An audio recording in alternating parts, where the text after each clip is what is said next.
네, 성도 여러분 안녕하십니까? 저는 수마트라 목장 전승만 목자입니다. 담임 목사님의 안식년 기간에 장로님들이 차례로 주일 설교를 이렇게 맡게 되었습니다. 그래서 오늘 말씀을 나눌 수 있게 된 것을 하나님께 진심으로 감사드리고 목사님께 감사드리고 가문의 영광으로 생각합니다. 언제 이렇게 교회에서 대회에서 설교를 할 수 있겠습니까? 저 뒤에도 장로님들이 한 몇몇 분 계신데 얼마나 이 눈치와 이 견제가 심한지 모르겠어요. 1번 타자로 하신 이모 장로님 자기 설교 준비하다가 편두통이 왔다고. 그러더니 끝나고 나더니 설교 뭐 이렇게 힘들게 어렵게 하냐고 그냥 하면 되지 이렇게 약을 잔뜩 올리시고. 두 번째 하신 분 최 장로님은 아니 그 광야 내가 하려고 했는데 자료를 많이 모아놨는데 당신이 해가지고 내가 다시 아주 어렵게 자리를 모았다고. 그러고 나니까 이제 다른 장로님들이 전부 이제 다음 저를 보고 무슨 설교 하냐고. 제목이 뭐고 본문이 뭐냐고. 그래서 이제 그렇게 서로 견제가 심하고요. 잘하지 마라. 길게 하지 마라. 그래서 제가 이런 얘기 했습니다. 걱정하지 마십시오. 내가 그 수준을 확 낮춰놓을 테니까 다음 분들은 편하게 할 수 있도록 그리고 최대한 짧게 해보려고 짧게 할 테니까 걱정하지 말라고 그랬습니다. 그래서 오늘 제가 나눌 말씀의 제목은 신앙생활이 즐거우려면 필요한 세 가지 이런 제목으로 나누고자 합니다. 우리 모두는 신앙생활을 즐겁고 풍성하게 이어가기를 원합니다. 그런데 현실은 종종 그렇지 않습니다. 시간이 지나면서 처음에 열정이 식고 어려운 일이 생기면 흔들리기도 합니다. 오늘 나누는 세 가지가 여러분의 신앙생활을 끝까지 즐겁고 생동감 있게 유지하는데 실질적인 도움이 되기를 간절히 소망합니다. 신앙생활이 즐거우려면 필요한 첫 번째는 건강한 교회에 뿌리를 내리는 것입니다.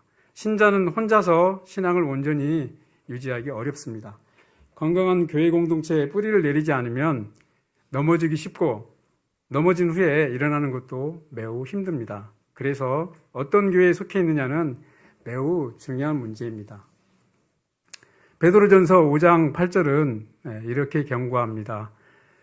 근신하라, 깨어라, 너희 대적 마귀가 우는 사자같이 두루 다니며 삼킬 자를 찾나니 너희는 믿음을 굳세게 하여 저를 대적하라 이렇게 경고하고 있습니다.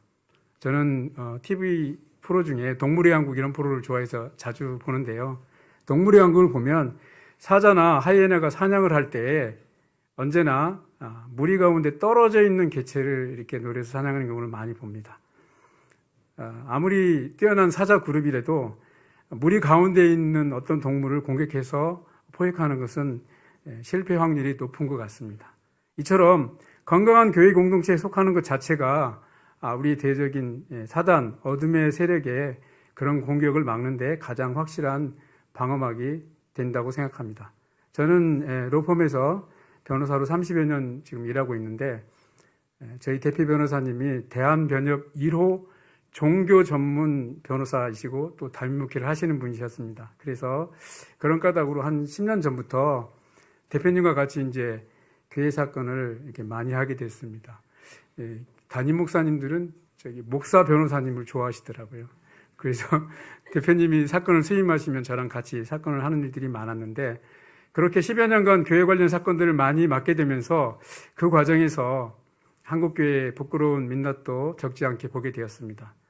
그래서 처음 몇 년간은 온갖 교회의 안 좋은 일들 그걸 재판하고 소문하고 인터넷에 봐도 그런 게 눈에 들어오고 이런 일들이 많아지니까 설교를 들을 때나 성경을 볼 때에도 은혜를 받지 못하는 그런 어둡고 힘든 시간을 보내게 되었습니다. 그런데 그런 시간이 이제 몇 년 더 지나고 견디다 보니까 오히려 그렇게 혼탁한 교계 속에서도 주님만 바라보면서 묵묵히 목회하시는 그런 목사님들이 이렇게 보이고 또 직분을 성실히 감당하는 장로님들이나 직분자들이 보일 때 그런 분들이 훨씬 더 이렇게 존경스럽게 느껴졌습니다.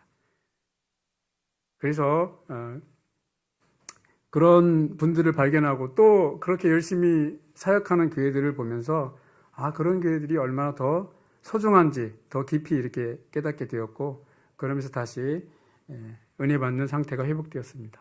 또 저는 개인적으로 대학교 2학년 때 세례를 받고 신앙생활을 시작했는데, 개인 사정이 있어서 4, 5년 주기로 이렇게 교회를 옮겨 다닌 그 시기가 한동안 있었습니다. 그 과정에서 실망도 많이 하고 상처도 많이 받았습니다. 그리고 또 교회를 자꾸 옮기니까 주님께 죄송한 마음도 커졌습니다. 그러다가 2004년경에 다시 교회를 옮겨야 될 상황이 됐을 때, 하나님, 이번에 옮기는 교회는 이제 더 이상 안 옮기고 죽을 때까지 좀 다닐 수 있는 그런 교회를 인도해달라고 이렇게 기도하고, 그러다가 다음 교회로 오게 됐습니다. 다음 교회 와서 지금까지 잘 뿌리내리고 있죠. 예. 그때는 다음 교회가 가정교회가 아니어서 저 같은 사람도 받아주었습니다.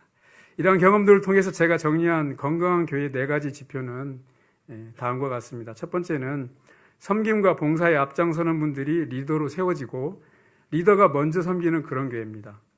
두 번째는 담임 목사님과 교인 대표들 간에 적절한 견제와 균형이 있는 그런 교회가 건강한 교회 같습니다. 그리고 영혼 구원과 제자와 사역에 온 교회가 한 방향으로 일치된 그런 교회, 이런 교회들이 참 건강한 교회고요. 또 마지막으로는 성도들이 목자, 초원직이 장로 되고 싶어하는 교회, 이런 교회들이, 이런 표지들이 있는 교회들이 건강한 교회라고 이렇게 느껴졌습니다. 다음 교회는 가정교회로 전환하기 이전에도 이런 건강한 요소들을 이미 갖추고 있어서 참 좋았습니다. 그러다가 2008년경 가정교회로 전환하면서 영혼 구원과 제자 삼는 사역에 온 교회가 일심동체가 되어서 더욱 건강하고 활력 넘치는 그런 공동체가 된 것 같습니다. 저처럼 20여 년을 여러 교회를 전전하다가 이게 다음 교회 같이 건강한 교회에 뿌리 내린 사람이 보기에 처음부터 다음 교회에 뿌리 내리신 분들은 정말 복을 많이 받으신 분이라고 생각합니다. 이 점에서 우리 교회와 가정교회에 대한 자부심을 가지시고 감사한 마음으로 신앙생활을 하시면 더 좋을 것 같습니다. 잠깐 양옆에 앉으신 분들에게 이렇게 인사하시면 어떨까요? 당신은 교회 복 많이 받으신 분이십니다.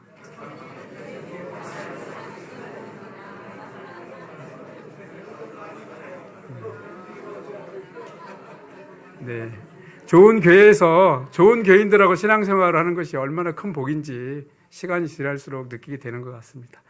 신앙생활이 즐거우려면 두 번째는 하나님이 예비하신 상급을 확신하는 것이라고 생각합니다.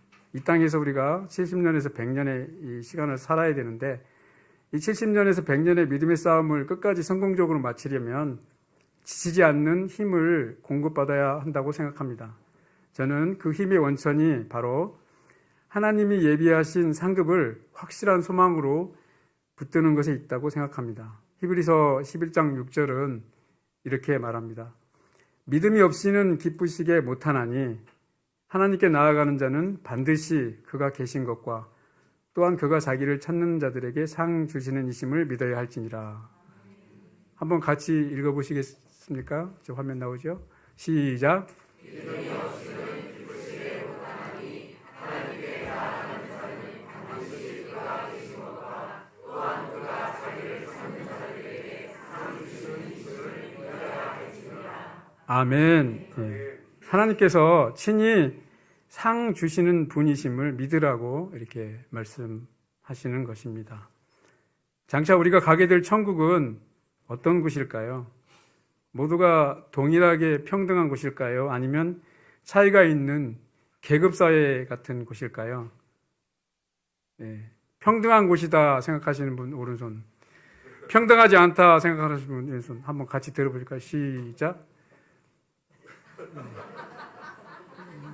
예, 반반쯤 되는 것 같습니다. 저는 성경의 두 가지 근거를 바탕으로 천국이 이 땅보다 오히려 더 다양한 차이가 있는 계급 사이일 가능성이 크다고 생각합니다. 놀라지 마십시오. 첫 번째 근거는 성경입니다. 요한계시록 22장 12절에서 주님께서 보아라, 내가 곧 가겠다. 나는 각 사람에게 그 행위대로 갚아주려고 상을 가지고 간다. 이렇게 명확하게 말씀하고 계십니다. 각 사람에게 그 행위대로 갚아주려고 상을 가지고 간다. 그리고 마태복음 25장 21절 달란트 비유에서는 5달란트 받아서 장사해서 5달란트 남긴 종에게 착하고 충성된 종아, 내가 작은 일에 충성하였음에 내가 많은 것으로 내게 맡기리니 내 주인의 즐거움에 참여할지어다, 이렇게 칭찬했습니다. 그러나 1달란트를 묻어둔 종에게는 악하고 게으른 종이라고 책망하시고 그 1달란트마저 빼앗아서 10달란트 가진 사람에게 주라고 이렇게 말씀하시면서 가진 사람에게는 더 주어서 넘치게 하고 갖지 못한 사람에게는 있는 것마저 빼앗을 것이다, 이렇게 말씀하셨습니다. 누가복음 19장 17절 10문화 비유에서는 1문화로 10문화를 벌었다고 보고한 종에게 착한 종아, 내가 아주 작은 일에 신실하였으니 10고을 다스리는 권세를 차지하여라, 이렇게 하셨고 1문화로 5문화를 번 종에게는 5고을 다스리는 권세를 주신다고 하였습니다. 이것은 신자들이 이 땅에서 행한 것에 비례하여 상급을 주시는 것을 말씀하는 것이라고 그렇게 이해합니다. 천국이 계급사회일 것이라는 두 번째 근거는 성경에서 천사들을 계층 구조로 설명하는 것처럼 보인다는 것입니다.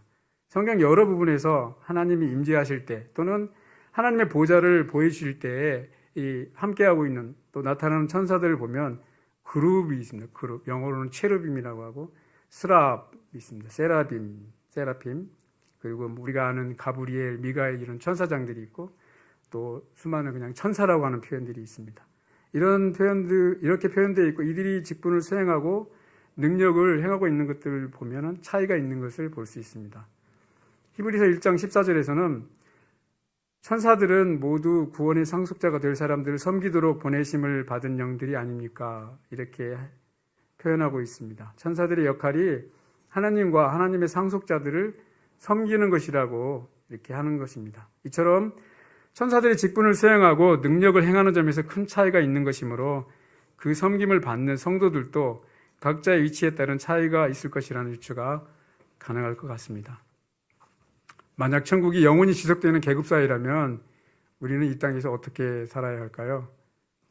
이 땅에서 삶은 길어야 70에서 100년에 불과합니다. 그것도 길다면 길지만 70에서 100년 참고 견디고 졸업하면 이 세상은 마치게 됩니다. 그렇지만 천국은 영원히 살아야 됩니다. 영원히 견뎌야 되는 그런 세상입니다. 영원한 천국에서 영원히 불평등한 계급처럼 직분과 영광에서 너무 차이나는 모습으로 살지 않으려면 이 땅에서 살 때 장차 천국에서 큰 상급을 받을 수 있도록 아주 열심히 잘 살아야 하지 않겠습니까? 김선희 목녀님. 초대교회의 12제자, 사도 바울, 수많은 성도들이 그런 핍박을 견디면서 사명을 붙들고 살다가 순교할 수 있었던 것은 그 놀라운 상급에 대한 확신에서 큰 힘을 얻었기 때문이 아닐까 생각합니다. 물론 천국은 너무나 좋은 곳이고 하나님 아버지는 좋은 것을 많이 예비하고 계시므로 그냥 천국에 들어가서 살기만 되어도 좋을 것입니다. 근데 혹시 이 자리에 계신 분들 중에 이 세상에서는 적당히 살다가 그냥 천국에 가기만 하면 되지 뭐 더 바라고 뭐 상급을 받을 생각도 없다 이렇게 생각하시는 분이 혹시 계시다면 영원히 살아야 하는 천국이 굉장한 계급사회라는 것을 꼭 깊이 생각해 보시기 바랍니다. 그 나라에 가서 그때 세상에 살 때 좀 더 열심히 사명 감당하면서 잘 살 걸 이렇게 후회하는 일이 없기를 바랍니다. 저는 오늘 본문 고린도전서 2장 9절을 다른 번역본을 읽어보면 이렇습니다. 하나님이 자기를 사랑하는 자들을 위하여 예비하신 모든 것은 눈으로 보지 못하고 귀로도 듣지 못하고 사람의 마음으로도 생각지 못하였다 함과 같으니라. 이렇게 되어 있습니다. 이런 구절을 생각하면서 하나님이 천국에서 우리에게 주시려는 상급은 우리의 상상을 뛰어넘는 놀라운 상급이라고 그렇게 생각합니다. 나중에 천국 가시면 확인하고 알게 되겠지만 저는 확신합니다. 제가 지인을 통해서 알게 된 수백억 재산을 가진 어느 80대 사장님의 얘기입니다. 이 사장님 수백억 재산이 있고 지금도 사업을 하고 있는데 자녀들이 3명인데 아무도 사업을 물려받으려고 하지 않고 아무도 이 사장님 말씀도 안 듣고 불효자식들입니다. 그런데도 80이 넘은 그 나이에 그 사장님은 계속해서 재산을 정말 철저히 관리하고 어떻게 하면 세금을 더 줄여가지고 한 푼이라도 더 자식들에게 물려줄까 맨날 이렇게 산다고 합니다. 어떻게 보면 불쌍하기도 하고 좀 안 되기도 하고 그런데 이 모습을 보면서 이처럼 이 세상의 부모들도 말 안 듣는 자식들이지만 그래도 조금이라도 더 좋은 것을 재산을 물려주려고 온갖 노력을 그렇게 하는 것을 보면 그 좋으신 하나님 아버지께서 이 땅에서 우리 이렇게 힘들게 고생하고 훈련받은 신자들에게 얼마나 놀라운 상급을 유업으로 주실지 우리가 상상할 수 있을 것이라고 생각합니다. 하나님이 상 주시는 이심을 믿으라고 하신 것은 이러한 상 주실 것을 확신하고 기대하고 그것을 붙들고 이 세상에서 승리하라는 명령이자 약속이라고 저는 그렇게 생각합니다. 제가 바라는 한 가지가 있다면 오늘 이 메시지를 듣는 다음 성도님들 모두가 이런 점을 한 번 더 깊이 생각하시고 이 땅에서 맹렬하게 열심히 살다가 주님 나라 가서 멋지고 큰 상을 다 받으시게 되기를 간절히 축원합니다. 신앙생활이 즐거우려면 필요한 세 번째는 하나님의 신비를 경험하고 찬양하는 것입니다. 사람은 배우기를 멈출 때, 즉 호기심에 이를 때 늙는다는 그런 말이 있습니다.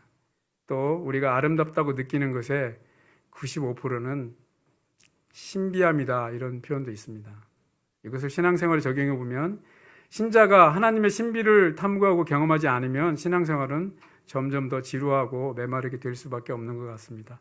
창세기부터 요한계시록까지 성경에 나타난 하나님의 일들과 섭리를 깊이 묵상해 보면 이 세상 어떤 소설이나 영화보다도 훨씬 웅장하고 절묘한 짜임새가 있고 비교할 수 없는 감동이 있는 것 같습니다.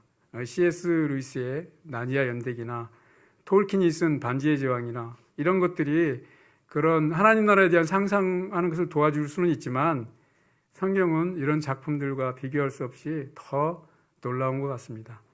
성경의 많은 부분에서 하나님의 신비와 경륜에 대해 설명하고 있는데 그 대표적인 구절들을 몇 곳만 한번 살펴보겠습니다. 마태복음 13장 11절입니다. 한번 같이 읽어보겠습니다. 시작. 너희에게는 하나님 나라의 비밀을 아는 것을 허락해 주셨다. 다른 사람들 세대에서는 그렇게 해주지 않으셨다. 이렇게 하고 있습니다. 우리 또 로마서 11장 33절을 한번 같이 읽어보겠습니다. 시작. 깊도다 하나님의 지혜와 지식에 보유하며 그의 판단은 측량지 못할 것이며 그의 길은 찾지 못할 것이로다. 에베소서 3장 9절을 한번 읽어보겠습니다. 시작. 영원부터 만물을 창조하신 하나님 속에 감추어 있던 비밀의 경륜이 어떠한 것을 드러내게 하려 하십니다. 이 로마서 11장 33절과 에베소서 3장 9절은 하나님의 특별한 은혜로 3층천에 다녀왔다고 하는 사도 바울이 기록한 부분입니다. 이처럼 성경에 기록된 모든 내용들은 하나님께서 우리 성도들에게 필요한 어떤 좋은 것들을 가르쳐 주시기 위해서 기록된 것이라고 이렇게 생각합니다. 그런 점을 생각하면서 이와 같은 구절들을 보면 하나님께서 예수님께서 무슨 비밀을 가르쳐 주시는 것인가 그런 생각을 우리가 할 수 있습니다. 하나님께서 구약 4,000년 동안 숨겨놓았던 것을 예수님을 통해서 가르쳐 주시는 것은 무엇일까요? 예수님은 이런 비유들을 통해서 우리에게 무엇을 가르쳐 주시고 사도 바울은 무엇을 깨달았기에 저런 고백을 하였을까요? 많은 성경 본문 중 특히 욥기에서는 하나님이 창조하신 우주와 자연계의 신비와 모든 것을 다스리시는 그 하나님의 권능에 대해서 많이 표현하고 있는 것 같습니다.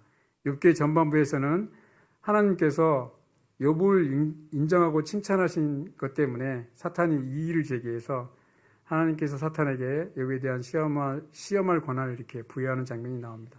그래서 사탄이 1차 공격을 하고 2차 공격을 해서 욥이 모든 재산을 잃고 모든 자녀를 잃고 몸에는 악성 종기가 나서 극심한 고생을 하면서도 욥이 경건한 모습을 잃지 않는 모습을 보여주고 있습니다.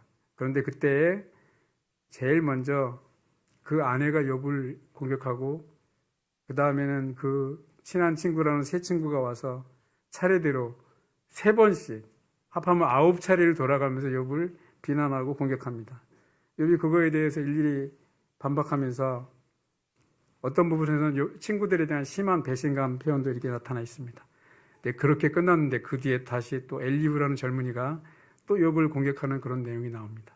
네, 욥기 후반부 38장부터는 이와 같이 욥이 너무나 힘든 상황에 처할 때 하나님께서 폭풍 가운데 급하게 나타나셔서 더 이상 친구들이나 엘리후가 욥을 공격하는 것을 중단시키시고 하나님께서 직접 욥에게 여러 가지 질문을 시작하시는 부분이 나옵니다. 하나님께서 1차 질문할 때는 제가 세어보니까 35절에 걸쳐서 하나님께서 하늘과 땅의 모든 것들을 창조하실 때 그 능력과 신비에 대해서 질문합니다. 너가 이런 거 아느냐? 너가 이런 거 보았느냐? 이렇게 질문하시고 욥이 그거에 대해서 짧게 대답을 합니다.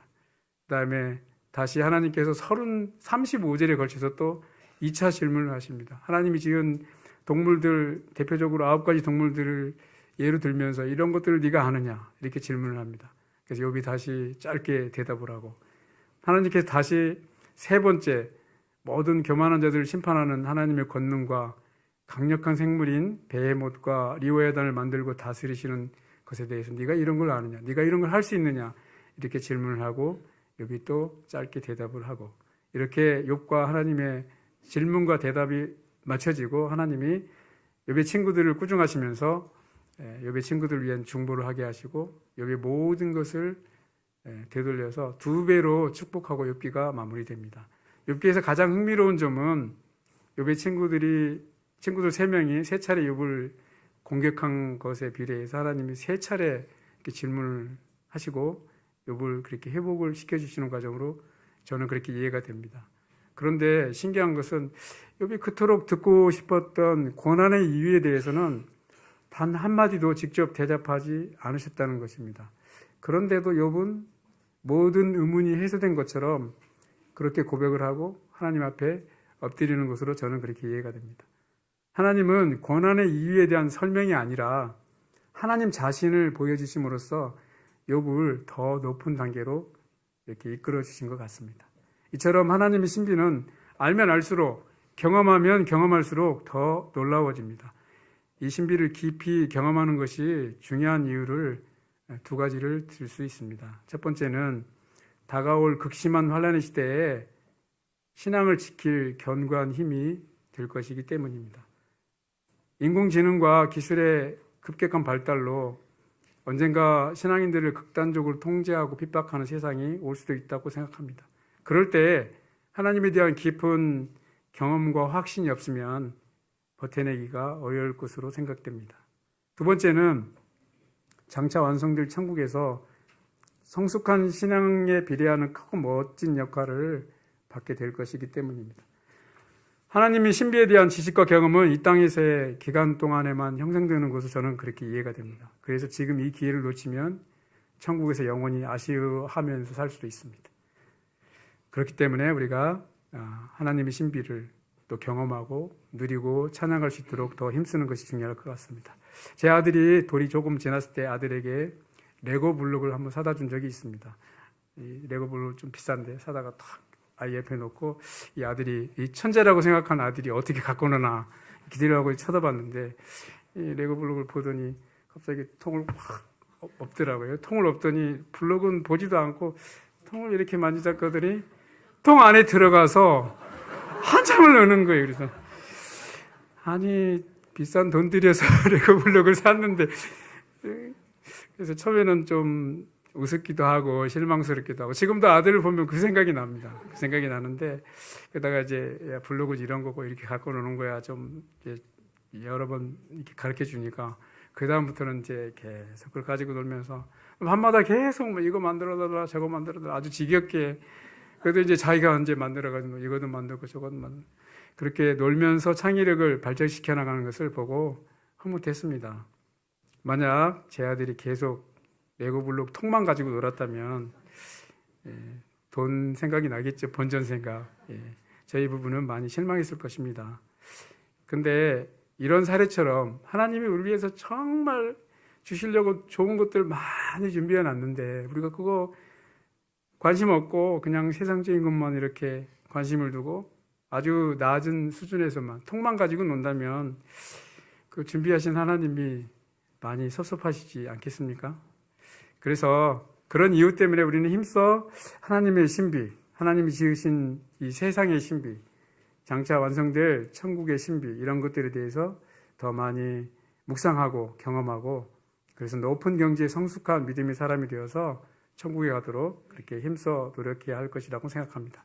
성경을 읽고 묵상할 때 왜? 라는 그런 질문을 놓치지 마시기 바랍니다. 왜 하나님은 이렇게 하셨을까? 왜 이런 말씀을 하셨을까? 왜 이런 어려움을 주셨을까? 하는 질문이 하나님의 신비를 날마다 새롭게 발견하는 문을 열어줄 것입니다. 그런 과정에 도움이 필요하시면 다음 기회에 말씀의 삶 공부를 참여하시길 바랍니다. 다음 기회에 말씀의 삶은 구약의 이명희 목녀 어디 있습니까? 신약의 우리 고영만 장로님, 이렇게 훌륭한 강사님들이 항상 여러분을 기다리고 있습니다. 오늘 말씀을 정리합니다. 신앙생활이 즐거우려면 세 가지가 필요합니다. 첫째, 건강한 교회에 뿌리를 내리는 것입니다. 좋은 교회는 신자들을 지켜주는 든든한 산성입니다. 둘째, 하나님이 예비하신 상급을 확신하는 것입니다. 그 소망이 오늘의 고난을 이길 힘을 줍니다.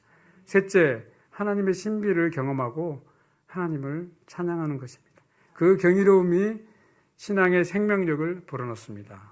이 세 가지를 굳게 붙들고 살아가심으로써 이 땅에서의 신앙생활을 끝까지 즐겁게 이어가시고 장차 완성될 천국에서 하나님께서 예비하신 멋진 상급을 온전히 누리시는 모든 성도님들 되시기를 주님의 이름으로 간절히 축원합니다. 감사합니다. 주님께서 당신들에게 복을 주시고 당신들을 지켜주시며 주님께서 당신들을 밝은 얼굴로 대하시고 당신들에게 은혜를 베푸시며 주님께서 당신들을 고이 보시어서 당신들에게 평화를 주시기를 빕니다. 이게 하나님께서 대제사장 아론에게 네가 백성들을 이 말로 축복을 하면 내가 그렇게 복을 내려줄게 약속하신 그 내용 보온평의 축복의 말씀이에요. 그래서 제가 먼저 이 말씀으로 여러분을 축복을 할 거예요. 그러면 여러분들이 아멘 이렇게 반응하시고 난 뒤에 여러분들도 왕같은 제사장들이잖아요. 그죠? 여러분들, 그 다음에 제가 축복을 하고 난 뒤에 여러분들도 여러분들 주위에 있는 주위 사람들에게 그리고 저에게 같은 마음으로 이 축복의 메시지를 이렇게 선포하고 말씀해 주시면 우리 모두가 다시 한 번 더 아멘으로 이 축복을 받고요. 그 다음에 우리 찬양팀이 우리 후주로 찬양을 해 주실 때에 우리 하나님께서 주신 말씀을 따라서 우리 결심하는 기도, 응답하는 기도 조금 더 이렇게 충분히 하시다가 이렇게 예배당을 떠나도록 제가 없는 동안에 그렇게 하기를 제가 바라서 한번 연습하는 겸해서 해보도록 하겠습니다. 주님께서 당신들에게 복을 주시고 당신들을 지켜주시며 주님께서 당신들을 밝은 얼굴로 대하시고 당신들에게 은혜를 베푸시며 주님께서 당신들을 고이 보시어서 당신들에게 평화 주시기를 빕니다. 아멘.